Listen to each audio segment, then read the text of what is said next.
आता आपण सध्या नगर चौकी मनमाड या क्षेत्रामध्ये आलेलो आहोत। आपले इथले जे शेतकरी मित्र आहेत, या शेतकरी मित्रांनी जी फुलकोबी आहे, या फुलकोबीची लागवड केलेली होती। आता आपण आज इथं आपले जे इंडिया ग्रोचे जे काही प्रोडक्ट आहेत आणि विशेष करून आपण माझ्या हातामध्ये बघतायत की ग्रो मॅजिक ॲडव्हान्स, तर नावाप्रमाणे हे प्रोडक्ट मॅजिक करत आहे अक्षरशः।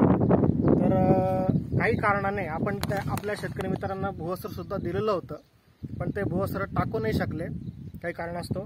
पण मग त्यांनी जे ग्रो मॅजिक ॲडव्हान्स आहे, या ग्रो मॅजिक ॲडव्हान्सचं ड्रिचिंग ॲक्च्युली याचं पूर्ण पाणी करून त्या पाण्यामध्ये हे बुडवून कोबीचं रोप बुडवून त्याची लागण केलेली होती। म्हणजे फक्त ग्रो मॅजिकची बीज प्रक्रिया जी आहे ते या पिकावर झालेली होती।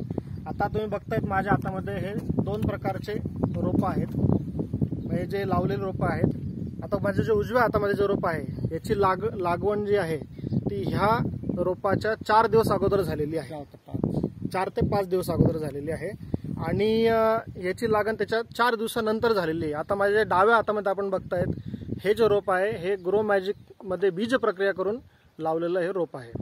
4 दिवसानंतर लावलेलं रोप आहे, परंतु आपण बघू शकता की इथे जी मूळ आहे, आता दोघांच्या मुळांची तुलना आपण इथं करू शकतात की दोघांचे मुळ जे आहेत, पांढऱ्या मुळांची संख्या भरपूर आहे आणि वाढ ही जबरदस्त आहे आणि लक्षणीय वाढ आपण इथं बघू शकतो। तर आमचे जे काही शेतकरी मित्र आहेत तिथं आपले काही कॉमेंट्स याच्यावर आपण करू शकतात। हे जे काही तुम्हाला वाढ दिसते याच्यावर आपलं काय मत आहे? भाऊसाहेब गुंजाळ साहेब, तुम्ही बोला, तुमच्या शेतात झालं हे ना कमीत कमी म्हणजे इतकं बुट्टा रोप होतं तर आम्हाला लावायला सुद्धा लाज वाटायची।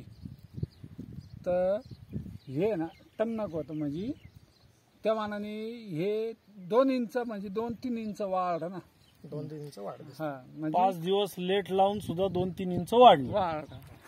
तर आपण बघू शकतो की लक्षणीय वाढ आहे मित्रांनो। तर ग्रो मॅजिक ॲडव्हान्स फक्त एका प्रोडक्टचा आणि एका प्रक्रियेचा, म्हणजे फक्त एका बीज प्रक्रियेचा रिझल्ट हा आपल्या समोर आहे। तर जे सगळे शेतकरी मित्र आहेत आपण त्यांना आवाहन नक्कीच करणार की आपण विशेष करून प्रारंभिक वाढीसाठी, पिकाच्या प्रारंभिक वाढीसाठी भूवस्त्र आणि ग्रो मॅजिक यांचा नक्की वापर करावा। धन्यवाद।